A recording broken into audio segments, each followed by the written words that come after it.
Hi, I'm Cece Summerfield, and if you're thinking about buying a home this year, there's some very important steps to take before you even start your home search. I'm here with Dale Guiducci of ERA Credit Services. And Dale, if I wanted to buy a home this year, where would be a good place to start? Well, Cece, the very first thing that I would do is I would go and have my credit report pulled and look at that credit report. And what we suggest for people is there's actually a website set up that the three major credit bureaus have set up for people to get a truly free credit report, and it's annualcreditreport.com. So that's the first place I'd go. Is I would pull one of the credit reports, and I would pull actually one every 4 months, so you could keep on keep up to date with what your credit score is all along. Yeah, definitely a good idea.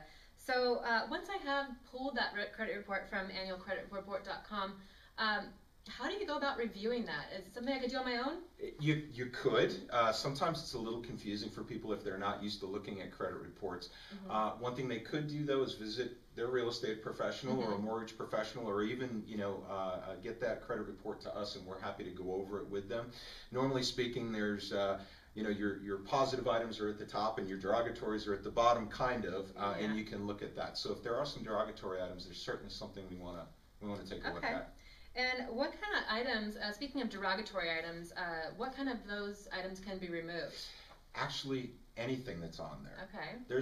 The law says that items can not be on your credit report for longer than 7 years or 10 years in the case of a bankruptcy, but there's nothing that says that we can't remove them sooner than 7 to 10 years. So that's what we do as a company.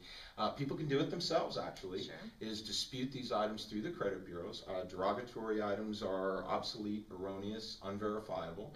Obsolete meaning they're older than that 7 to 10 years, so they should come off. They should be off, so you can dispute those.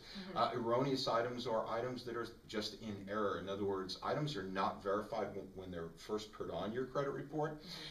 So that's what we're going to do, or that's what you could do yourself, is make these creditors verify the accuracy. And a lot of times people that have similar names, a lot of data gets confused, so there's items on people's credit reports that shouldn't be there, and that can come off. But then there's that whole unverifiable aspect, and we're going to make these creditors verify these items, and if they don't or choose not to verify them, they will come off. So would you say that's the process of getting things removed, is sending those letters and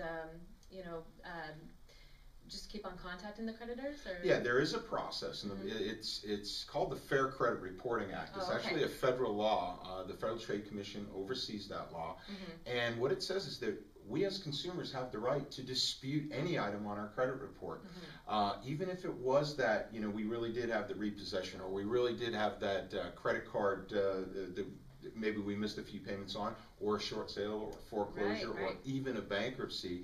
Those items can be disputed. And if your creditor, in the case of a bankruptcy, it would be the trustee of the court.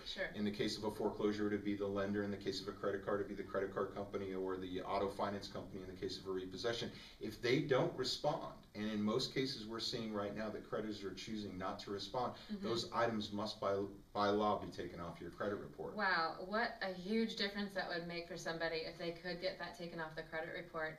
And I just have to say, as a realtor, having your credit where it should be versus just going with mid-range credit at this point is going to make the difference of possibly a point on your interest rate, and also just give you more loan options in the time when you're ready to buy. So like I said, if you're planning on buying this year, and Dale's given us a great idea, is to start out by taking a look at your credit report, making sure that you're ready to go. Then you can go see your lender, and then you can start your home search. So I'm Cece Summerfield, along with Dale Guiducci, and thank you for your time today, and I hope you enjoyed this video.